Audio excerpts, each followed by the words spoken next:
I want to start today with something that's kind of really good news. Some in the audience have grown increasingly frustrated with me that I have not really put out my sense of a way to radically deprogram right wing extremists and reactionaries from fact free Trumpism or ignorant political ideas, call it what you will. But the question that we've been kind of grappling with is okay, great. Tens of millions of people think Trump actually won. They would vote for him again. They believe untrue things about vaccines and climate change and the pandemic and all these different things. Great. We've identified a problem. How do we fix it? And at the individual level, we know, well, if you spend 3 hours, 6 hours with individuals, you can change some minds, but that's a really difficult thing to do at a sort of large scale. At the same time, when we think about something from above that radically and quickly changes views, we're often talking about significant authoritarianism, which as a progressive, I am against authoritarianism. So we don't really have an answer, but we now have a new study that is really inspiring and reassuring that it is possible, although what we can actually do as a result remains a question mark. So I'm talking about a incredible new study called The Manifold Effects of Partisan Media on Viewers' Beliefs and Attitudes, a field experiment with Fox News viewers. And there's a good write-up of what this did. And essentially what they did is they took Fox News viewers and they paid them to watch CNN for 30 days. And what they found was that after watching CNN for 30 days, the Fox News viewers became more skeptical about actual fake news, less likely to buy into fake news, and they also found changes in attitudes and policy preferences on COVID-19, on evaluations of then President Trump and of Republican candidates. And they wrote, and this is so not incredible, but it's a good thing. Despite regular Fox News viewers being largely strong partisans, we found manifold effects of changing the slant of their media diets on their factual beliefs, attitudes, perceptions of issues' importance, and overall political views. They write, it found that Fox News gave viewers information about why the disease is not a serious threat, while CNN provided more information about the disease itself. This changed people's views. And it goes on and it says a lot more about what was done here.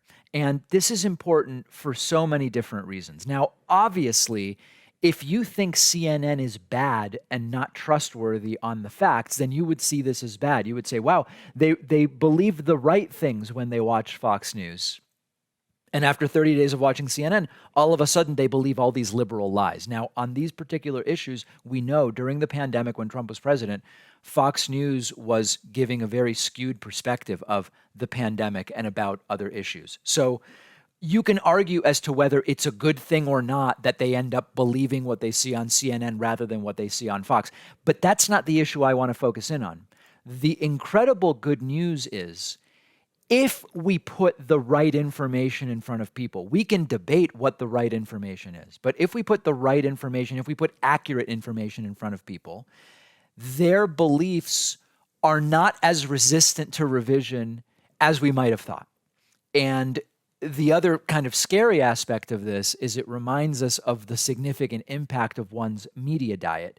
It's incredible, or maybe not, maybe we say it's disturbing, what happens to people's beliefs when their media diet is restricted to what we might call extremist media or disinformation media. And to some extent, I will gladly concede that CNN profits off of and depends on fear-mongering, salacious stories, the kind of if it bleeds, it leads, the most extremist and hyperbolic interpretation of things with a different perspective than Fox News. But CNN is nowhere near as dishonest. We have to understand the kind of corporate fear leads framing.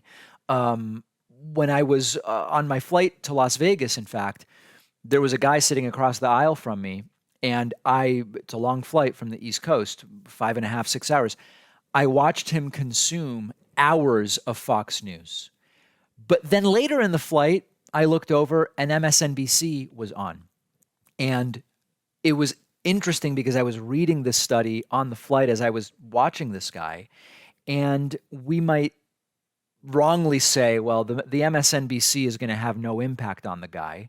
And what the study shows is that it does. Now, again, MSNBC is a not as dishonest, editorially liberal corporate media outlet. So for me, MSNBC is not exactly the solution to Fox News. And what this gets me back to is many people are kind of addicted to outrage, fear, anger, and validation of their existing views as well.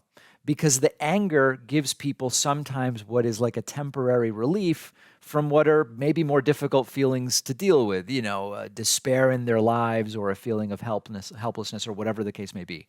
Conspiracy content, as we've talked about before, is sometimes soothing to people because they would rather believe everything is planned and orchestrated rather than there are random bad events that we really can't predict specifically.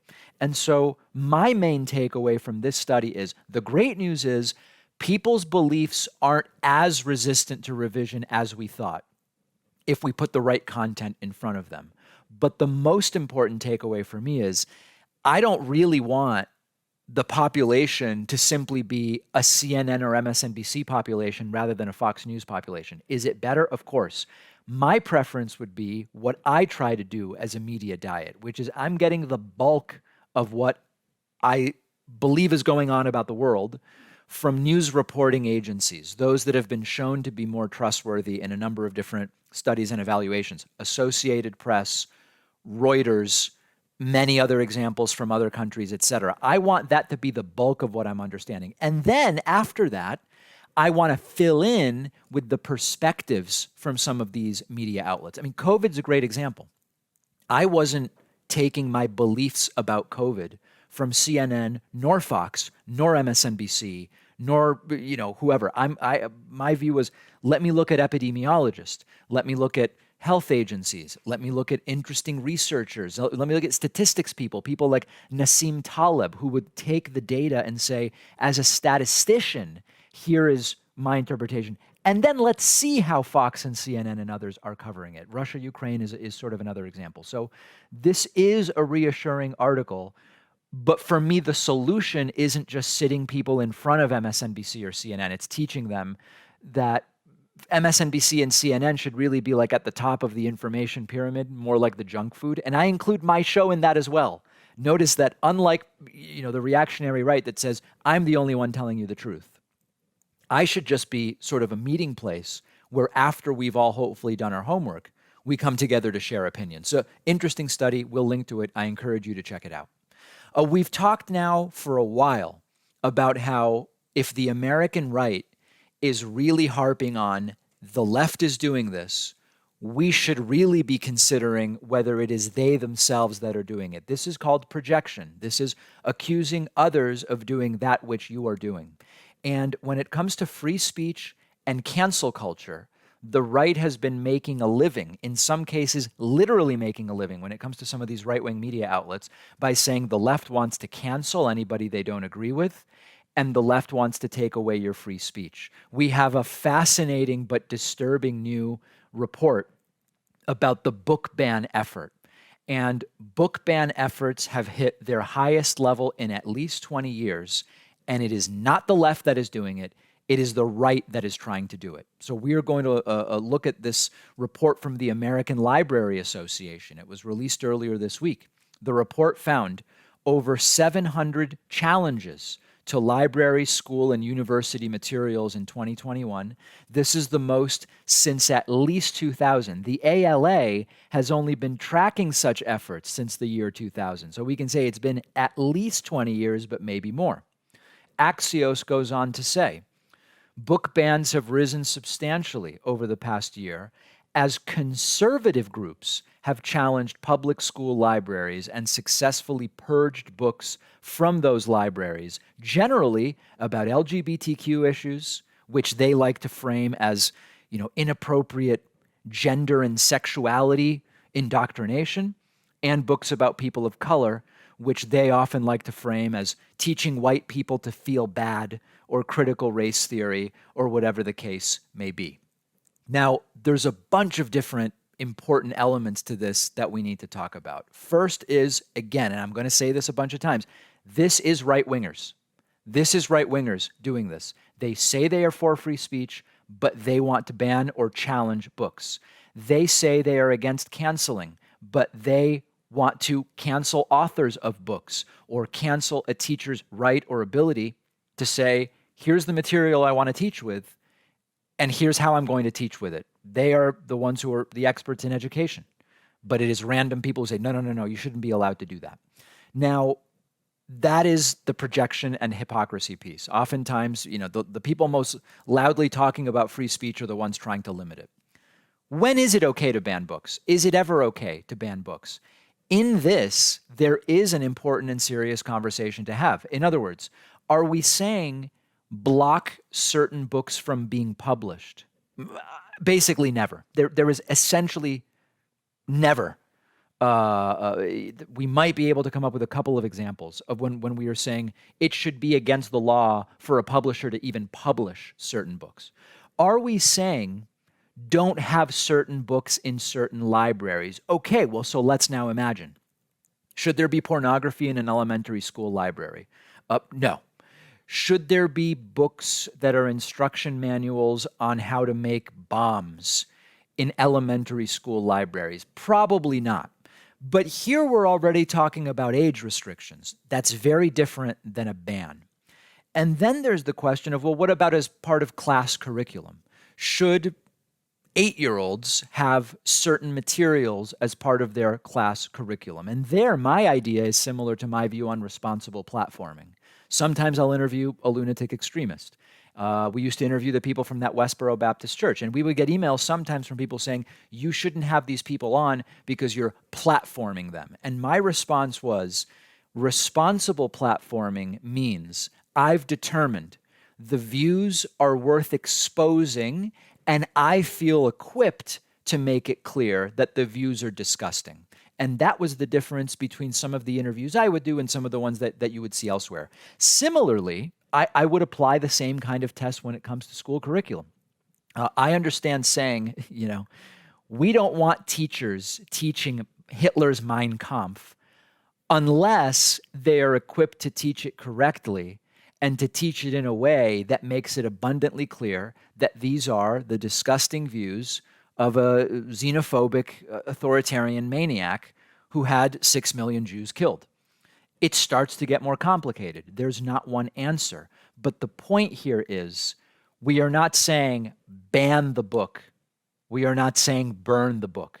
And I remember in my high school history of film class, there were discussions about what movies is it okay for 14-year-olds to watch? What level of gratuitous violence and sexuality is okay for the classroom? Doesn't mean, throw away what at the time were DVDs.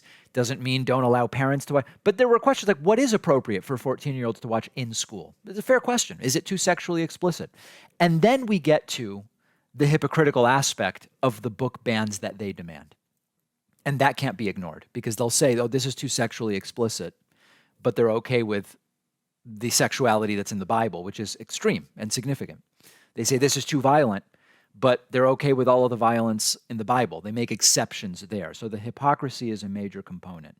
There is a real conversation to be had here, and in almost all cases, we shouldn't be banning books. But we can't even have that conversation with the right because they just want them axed. They want to decide what teachers are allowed to do. They want to decide what librarians are allowed to have in the library, and it's a bad faith conversation from the ground up.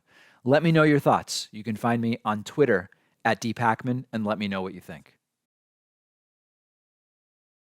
Don't forget that the best way to support the David Pakman Show is by becoming a member, which gives you access to the daily bonus show, the regular show with no commercials. You also get access to our entire archive of every episode dating back a really long time and plenty of other awesome membership perks. Go to joinpakman.com and use the coupon code BETTER21 for a huge discount. JoinPacman.com.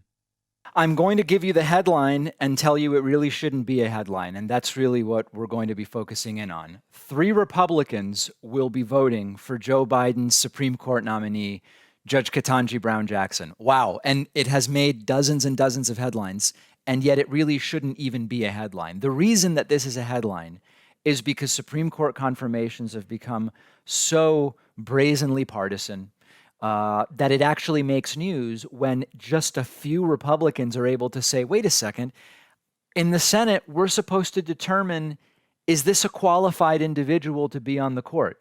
And if he or she is, then we should vote to confirm. It seems quaint.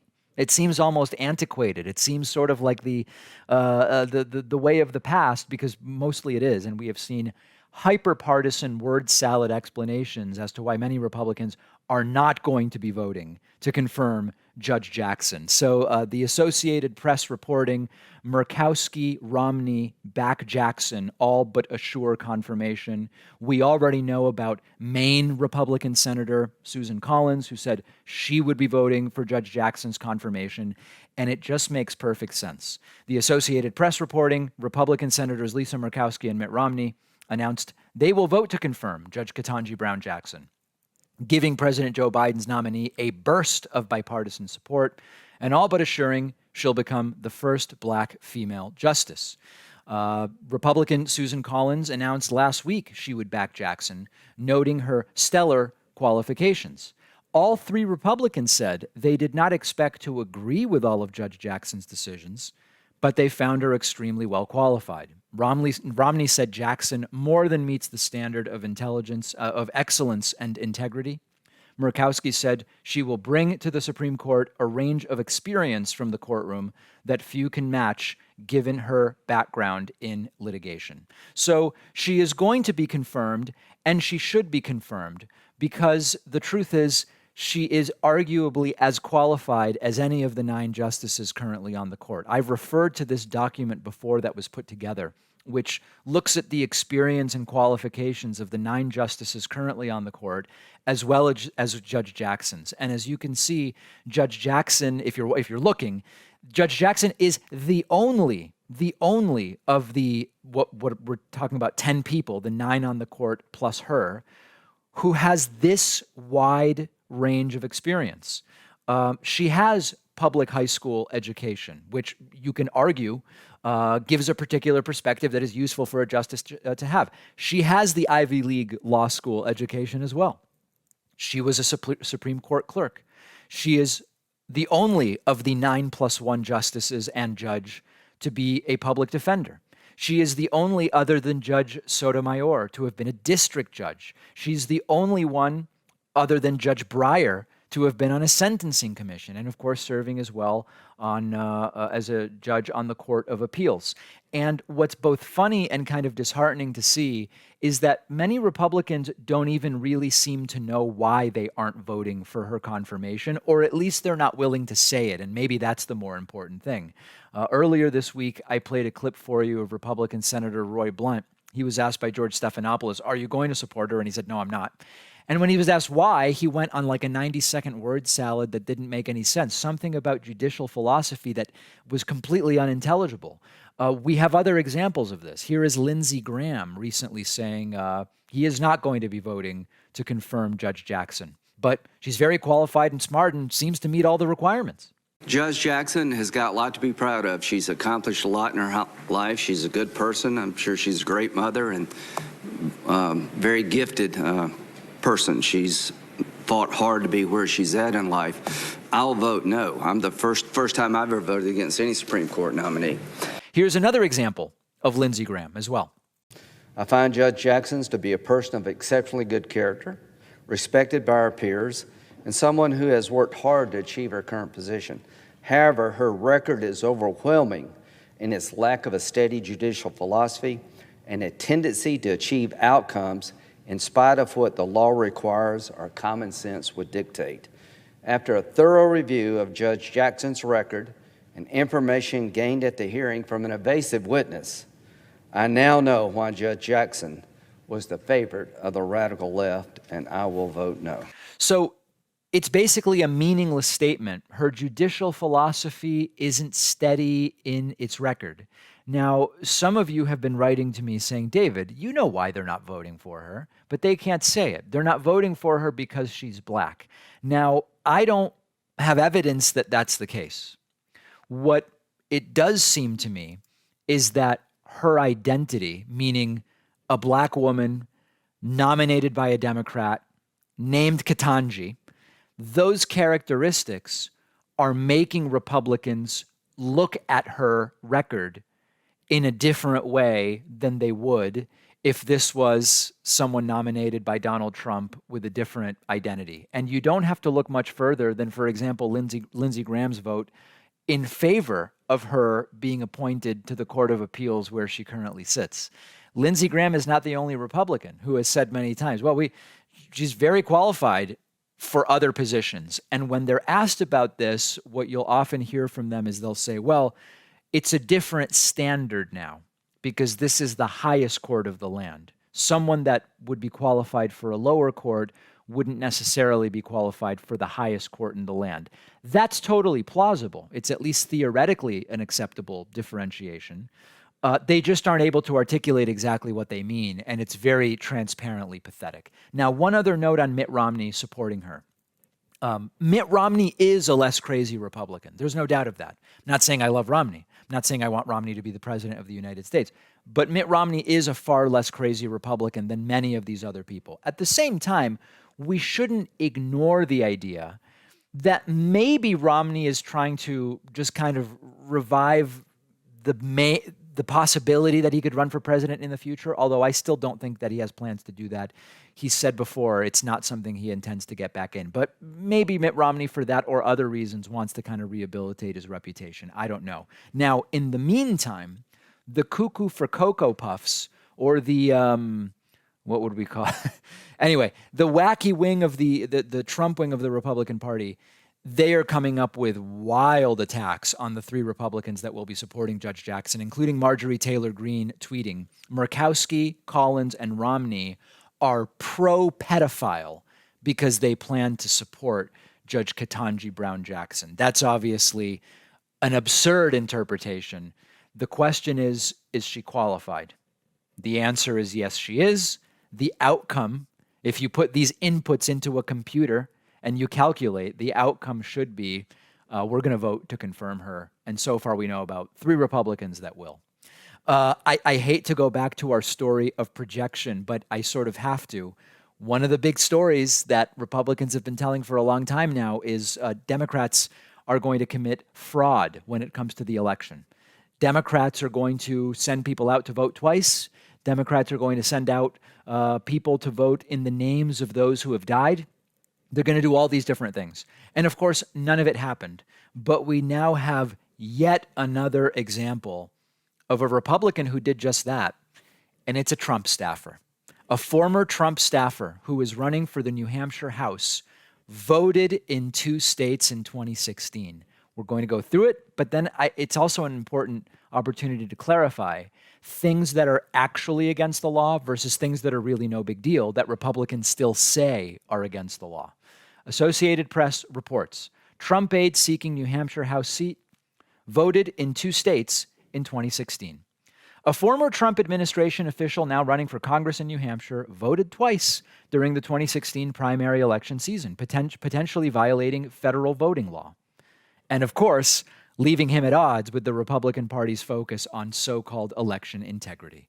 We're talking about Matt Mowers, or Mowers, a leading Republican primary candidate who wants to unseat Democratic Rep. Chris Pappas. Matt Mowers cast an absentee ballot in New Hampshire's 2016 presidential primary, according to voting records. At the time, he was the director of former New Jersey Governor Chris Christie's presidential campaign. 4 months later, Chris Christie was gone, and Mowers cast another ballot in the New Jersey Republican presidential primary, using his parents' address to re-register in his home state. Is this against the law? It appears to be. Legal experts say his actions could violate a federal law that prohibits voting more than once in any general, special, or primary election that includes casting a ballot in separate jurisdictions. So there are 2 or 3 different stories here. First of all, when Republicans go on and on about voter fraud, they want to make it seem like they're accusing the other side. They seem to have been describing their own actions. It's almost like these Republican allegations end up being confessions. Oh, no, you can't vote for Hillary because she won't be trustworthy with classified information, and she had a private email server. We know how that turned out.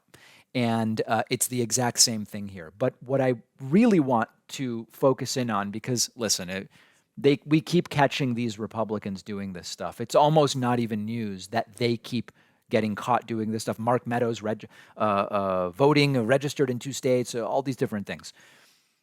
Important reminder, just because the right says something is illegal doesn't mean it is. And let me give you some examples.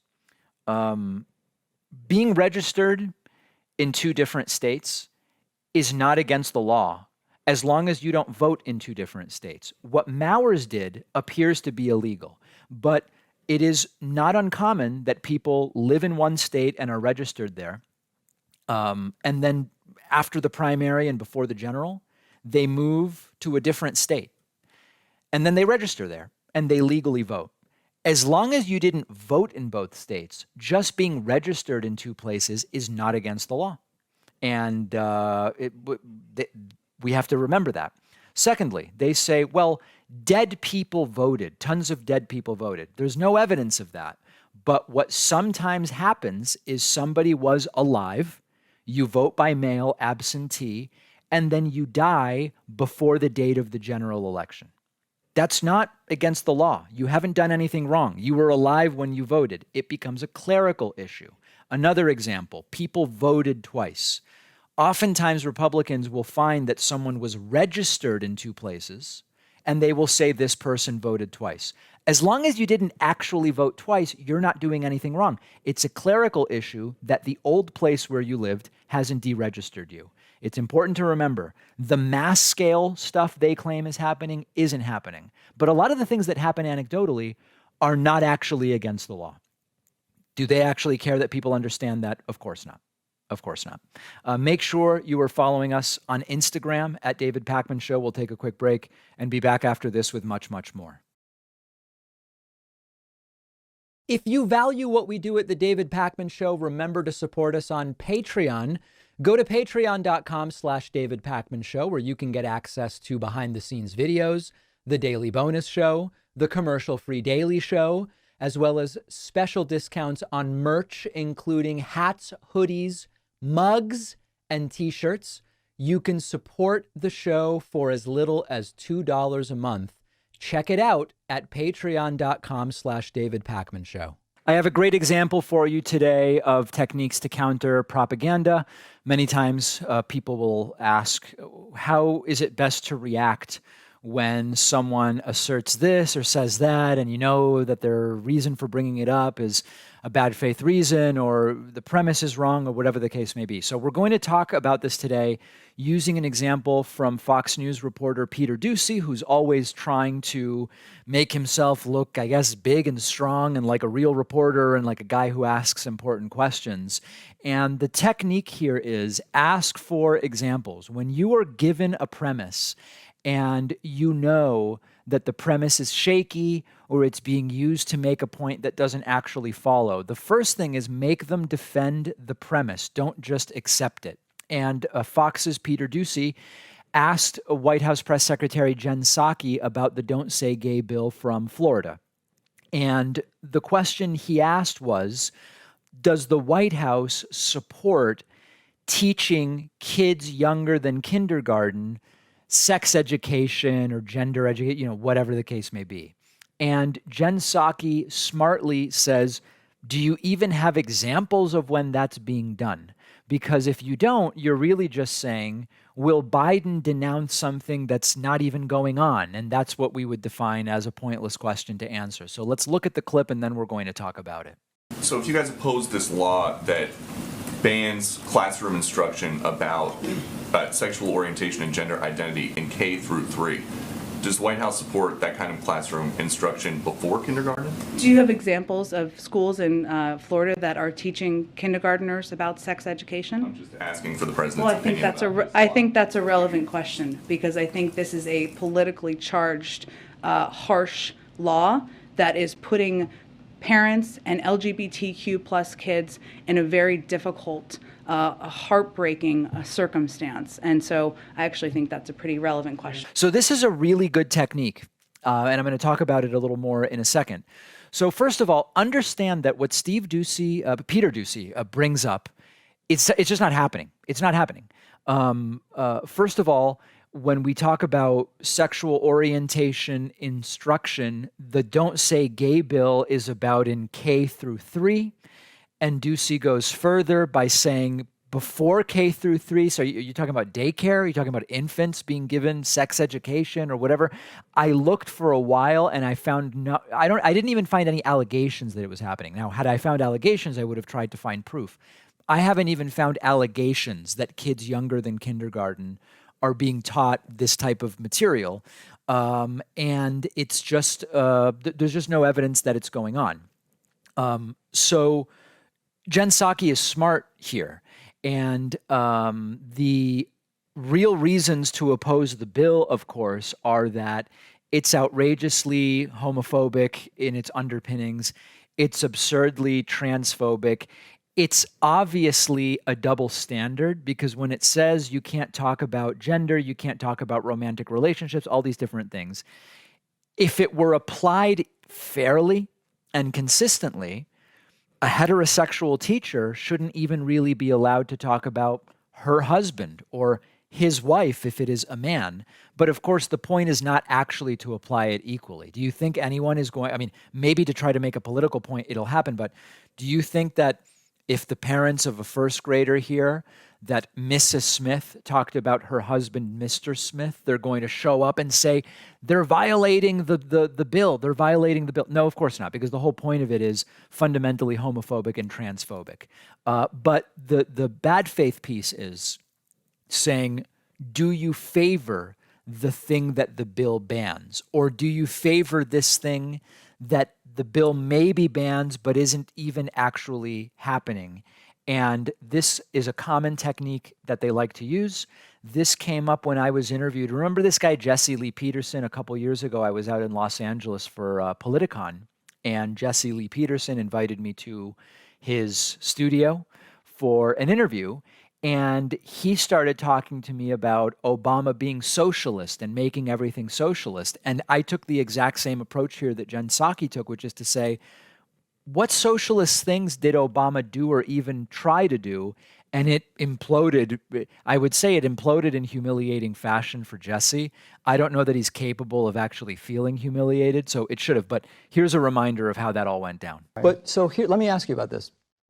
I'm not a socialist myself. I'm a just to be clear, I'm not advocating for socialism. Okay. I don't know that many actual socialists. Like where's the big desire for the U.S. to become socialist? If you look at the Democratic Party, There's almost no socialists in the Democratic Party. It's a socialist communist party now. It's What's so far one left. socialist idea from the Democratic Party? Socialized healthcare. No, that's a social democracy program. No. Yeah. And Is if you Denmark notice- socialist? And if you notice that Barack Obama, the fallen Messiah, you know he's the fallen Messiah, right? I don't know anything about that. And Big Mama Michelle. He tried to turn America into a socialist society. What's one example of a socialist policy that he had? Socialized healthcare. He didn't do that. He did for-profit Obamacare. Taking care of everybody. How so?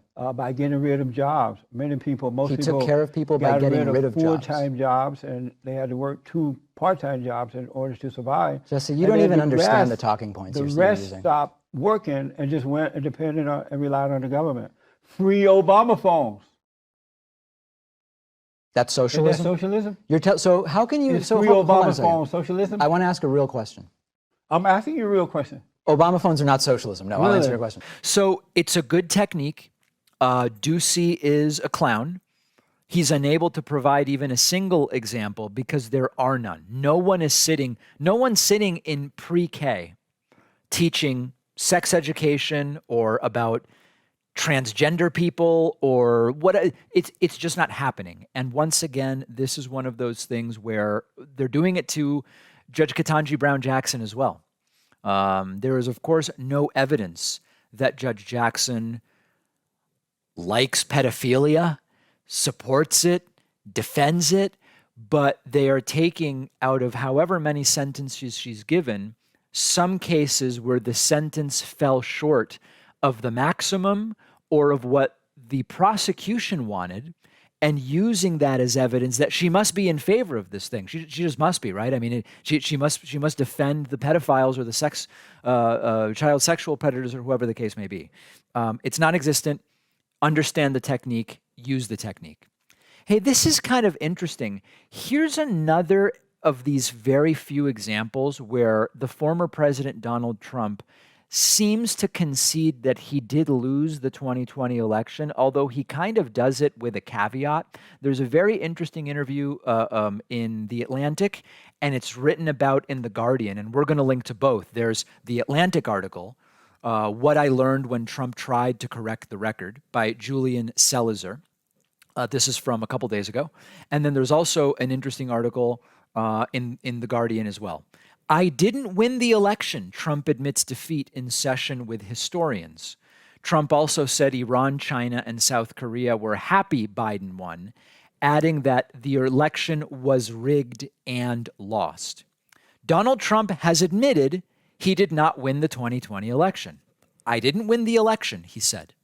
The admission came in a video interview with a panel of historians convened by Julian Salazar, a Princeton professor and editor of the presidency of Donald Trump. The interview was published earlier this week by The Atlantic. Describing his attempts to make South Korea pay more for U.S. military assistance, Trump said Moon Jae-in, the South Korean president, was among the happiest world leaders after the 2020 election put Joe Biden in the White House. By not winning the election, Trump said, he was the happiest man, I would say, in order. Iran was the happiest. Trump also said the election was rigged and lost. Trump's refusal to accept defeat by Biden provoked attempts to overturn results in key states, as we know. Trump was impeached a second time. Trump remains free to run for the White House again in 2024, which he has repeatedly hinted he would do. Writing for The Atlantic, Zellizer said Trump was the one who had decided to reach out to a group of professional historians so that we produce an accurate book. Trump seemed to want the approval of historians without any understanding of how historians gather evidence or render judgments. So it's always with a caveat. And at this point, we understand there is this double standard, right? If you won, how could you run again? But I guess it's you can't serve more than 2 terms. So even though he won 2020, he can run again. But he didn't win because it was rigged, and so he lost. But he should have won. It's this endless loop of logic. What I think is really interesting about this is that Trump is more regularly now saying things like, it was lost, it was rigged, but we did lose to some degree. And for a lot of people on the right who are committed to this as an ideology, they're not committed to it as a fact. We've said before that for some Trumpists, they literally believe Trump won. And we've seen interviews with them at Trump rallies. They seem genuine when they say Trump really won. It was stolen. Trump actually won. He got more votes in more states. He had more electoral votes. He won. For other Trumpists, it's what you say to show that you're on the right team, that you're still on the team. And they may not literally believe that Donald Trump got more votes, should have been president, and the election was stolen. But you say it to signal an allegiance to Donald Trump. And I've spoken before about how for many of these folks, they see themselves as being in a war. And they see it sort of like a holy war. And when you're at war, you sort of say or do what you have to do, even if it's not honest, because of it being a means to an end. And that, listen, even if we take some casualties, it's okay because it's a necessary war or whatever the case may be. In some sense, that is what this statement, Trump won, has become for many of them. And even though Trump has increasingly said, okay, well, I lost, but it was rigged or whatever, remember when we didn't find weapons of mass destruction in Iraq? Despite George W. Bush and the late Colin Powell and others telling us they're there, they weren't there. We didn't find them. And even after that was an undeniable fact, many Bush supporters kept saying we did find them. Some of them probably thought that we did, much like now some Trumpists probably believe Trump did win. But on the other hand, for some of them, it was just something that you say. And this is something that it's a phenomena that exists in politics that's bigger than Trump. The particular lies right now are associated with Trump, but it's no surprise. People do this you can call it cognitive dissonance. You can call it magical thinking. There's a lot of different things that you can call it. But don't expect it to go away, even if Trump more consistently concedes that he did lose. It wasn't fair, but he did lose, as he recently did once again. Follow us on social media. Interact with the David Pakman Show community. See exclusive content. See when we're taking calls live. And stay up to date on other big show announcements. We post daily. Find us on Reddit, Twitter, Instagram, Facebook, Discord, and TikTok. All right, let's start with a reminder that we may need, we may not need. Just a reminder that the one group that seems to continually garner the loyalty of this kind of like neo-reactionary right. I've continued to struggle with how we should refer to sort of like Trumpists, because they're not conservative. They're not neocons, but they are reactionary, and they're smitten with dictators and brutal regimes. And the one real loyalty that seems to be unbending and unchanging is to authoritarians. In a new interview on Real America's Voice, which is rapidly becoming one of the most unhinged, reactionary, fact-free media outlets out there, Donald Trump was bemoaning the poor treatment of Saudi Arabia by the United States, one of the biggest violators of human rights in the world. We've treated them poorly, says Donald Trump in this interview. Take a listen to this. You kind of stayed with them through the Khashoggi thing. You said, hey, it's horrible, but it's not going to jeopardize a 70-year relationship we have. Now they meet with Russia. Now they're buying, they're selling them oil, and they're taking rubles, trying to get rid of the petrodollar. Do you feel that that KSA has stabbed us in the back? So I think they've been treated very badly by our country. They don't want to see the Iran nuclear deal. That's a catastrophe. I ended it. We were very, very good with Saudi Arabia, and all of them, they were buying massive amounts of our military equipment and everything else. This really is beyond the pale. And understand that they're all in on it. They're all, even the question from the reporter already is framed to give a very particular perspective. The Khashoggi thing, it's horrible, but our relationship over oil and weapons, at least they're all saying it like it is, right? I mean, okay, yes, it was international premeditated murder at the direction of the Saudi royal family in cold blood of a member of the media, planned well in advance, people flown in with bone saws. Okay, yeah, I mean, the Khashoggi thing, but oil, weapons, come on, guys. And it's really kind of emblematic of how they see this, and we shouldn't forget that. It's, this is not, I'm not drawing a parallel between the Khashoggi thing, which was one guy getting killed, and 9/11. These are two different things. But it's the type of minimization, proportional minimization, which would be like referring to 9/11 as, we have lots of buildings in this country. They knocked down two. They knocked down two buildings, but we've had this relationship for decades, the oil and the arms, and we want the cheap gas. And by the way, it's not working out keeping it super cheap. We have to accept the political reality that Trump and his voting bloc, their main, they're like chameleons, where I guess we don't hate gay people, or maybe we do, or we're not too concerned with trans people, but now all of a sudden we are, and maybe we don't want the government involved in healthcare unless Trump's going to give us some even better version of Obamacare where the government will be more. It's all malleable like putty, really crappy putty, I should say. But the one thing that doesn't change is they're just smitten with the autocrats. Any opportunity to defend or minimize the ills committed by autocrats and dictators and human rights violators, that they will do. That has not changed.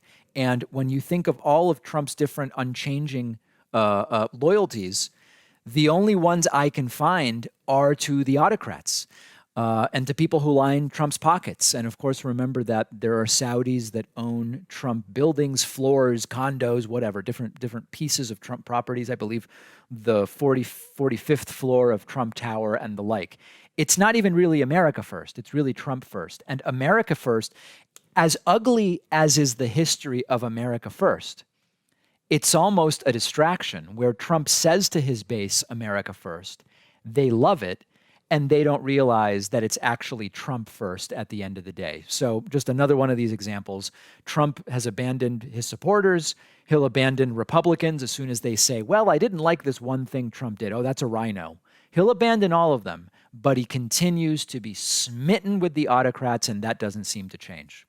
I have another one of these kind of dystopian stories about my interactions with the medical system. Many of you will remember my infamous $35,000, $40,000 appendectomy from a couple of years back. I have a new one. Guys, I had a freckle removed, and we're talking about $2,300. So here's what went on. I have various freckles and moles like many people do. I'm not going to list where every single one of them is, but all sorts of different places. And I had one on my abdomen. It just looked a little bit different. It had a little bit of a glow around it. It had like a little black dot and what was otherwise a brown. Okay, well, listen, I don't need to describe to you the exact the dermatological characteristics, but I said, I'm going to have this one looked at. So I went to my dermatologist and I said to him, sir, what do you think? And he looked at it and he said, it's probably fine. Let's put it under a black light. I forget what that's called, but he did that. And he said, the black light stuff, it also seems fine, but we can't really be sure unless we do a biopsy. Do you think you want a biopsy? And I said, oh boy, I don't know. I'm not big on medical procedures. What's the biopsy? He says, little shot of numbing. And then I take this thing called a biopsy punch. Looks like a hole punch. And we'll just punch out a 2 millimeter little circle. We'll send it out to be looked at. I said, do you think medically it's appropriate? He said, listen, my view is when your attention goes to a particular freckle or mole, it might be for a reason. So we'll get information. Let's do it. I said, fine. Numb me up. Give me the whole thing. We did it.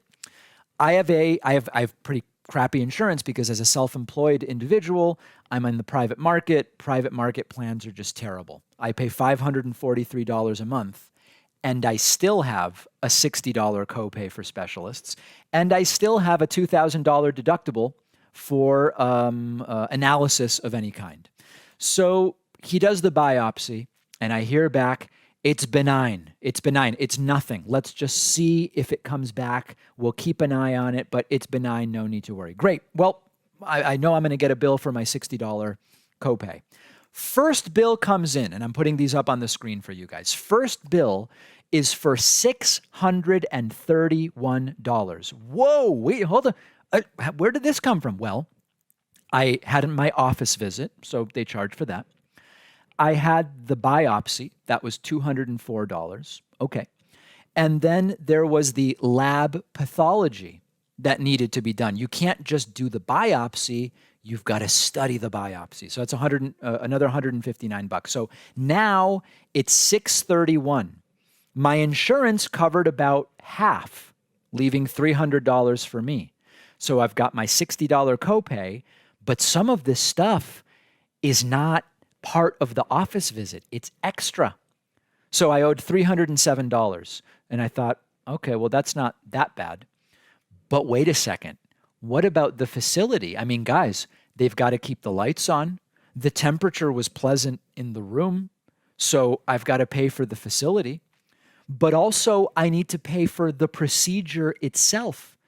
I don't even know what, I mean, I thought I already did. So that's another $1,150. But not to worry.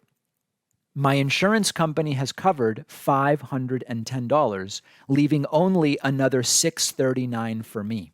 Now, you want to know the sick reality before I total all of this up for you guys? Part of what the insurance covered, they didn't actually pay. It's that my insurance negotiated a discount. So even though it shows up that my insurance covered $510 of one piece and $320 of the other piece, they didn't really cover $800. More than half of that was thank God they did this for me. Aren't they nice? They negotiated a discount with my insurance company. So at the end of the day, a 5-minute biopsy ends up with me owing for the month $1,489. I'm already in for $543 on my health insurance, and then I owe another $940 for the biopsy. Am I better off not having insurance? Is a really fair question. There's this whole cycle that happens, and we've talked about the broken nature of this system. Not everybody pays, and insurance companies negotiate discounts. So this creates a race to the bottom, really a race to the top, where the providers keep bumping up the prices that they bill to insurance, knowing that insurance is going to come to them and say, we don't want to pay that much, we want to pay less, so give us a discount. And then knowing that some people won't have insurance, and they'll end up not paying at all, and they'll have to write off some of that. So they have to raise the price even more to account for some people aren't going to pay. Maybe they really should only be charging $300 for this total. But between insurance and medical billing and overhead and negotiated discounts, it goes up, up, up, up, up. So at the end of the day, if I didn't even have insurance, it's conceivable that I could have gone to them and said, guys, do you have a cash price? Because I have no insurance. I would have saved my $540 a month in premium, and maybe they would have said, we will accept X or we will accept Y or some smaller amount. Obviously, the risk with that is if you have something really major, $250,000, $500,000, ICU stays really, really bad. Even the cash discount is not going to be affordable. So just another, this is not unique. This is a very small thing. I know many of you in the audience have emailed saying you've got hundreds of thousands of dollars a month in bills because you're on expensive medications or require expensive treatments, etc. I am just giving you a tiny little example. This was the smallest skin biopsy that could be done, the 2 millimeter. They call it the little boy. It wasn't you don't want to see the big boy when they have to do the big boy. And we're talking about total $2,300, of which I end up paying $9 something plus my health insurance premium. It's not a sustainable system. And by the way, I can afford this, right? At the end of the day, this $950, I can afford it. It's painful. Yeah, I mean, it's frustrating, but I can afford it. 40% of the country can't meet an unexpected $400 expense without going into debt. I went in thinking I have a $60 copay. When there, the doctor says the appropriate thing is to do a biopsy. What am I going to say? No?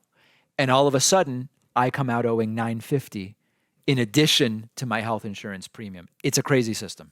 And I know that I will get emails from people around the country saying, or around the world rather, saying, David, that system in the US is nuts. We know it's nuts. Trust me, we know it's nuts. We have a voicemail number. That number is 219-2-DAVID-P. One of our viewers correctly identified a technique that yesterday's guest, Darlene Swaffer, used, or the day before yesterday's guest, Darlene Swaffer, used when I would ask her questions. Take a listen. Hello, David. I really enjoyed listening to your interview with congressional candidate Diane Swaffer. Darlene. I wanted to provide a piece of commentary as to when you were asking her questions during the interview. I noticed that almost every single question that you asked her, she repeated it in full out loud before beginning to deliver her answer. As a person who is obsessed with criminal psychology and other forms of psychology, probably doesn't come as a shock to you or many of your viewers. This is a stalling technique. I believe a lot of the questions that you asked her, she had really no responses for True. and was formulating on the fly. You know, there is a possibility she was trying to conceal something, you know, being that sometimes that is a behavior that lends itself towards guilt, as a liar might need more time to stall for an answer. But I think she was just woefully ill-informed about a lot of the topics that you discussed. So thank you so much for bringing us such a she was uninformed and unprepared. And sometimes, I mean, again, as I said before, one of the questions I asked Darlene Swaffer, the Trumpist candidate, was who's the current president? That's like a concussion, brain injury, stroke protocol question.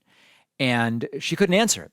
She couldn't answer it. And you have correctly identified a common technique, which is stalling. She did a couple other things, which is at any time you can say, it's not a question I want to delve into. I don't want to give an answer because it's controversial in nature or whatever the case may be. And what's wild is these very same people don't accept that type of answer from a Supreme Court nominee. Well, that could come before the court, so I don't want to answer it. But when I just say, who's the president, they think that that's a legitimate answer. It's wild. It is wild and completely bonkers. Don't miss today's bonus show. Sign up at joinpacman.com. We will see you then.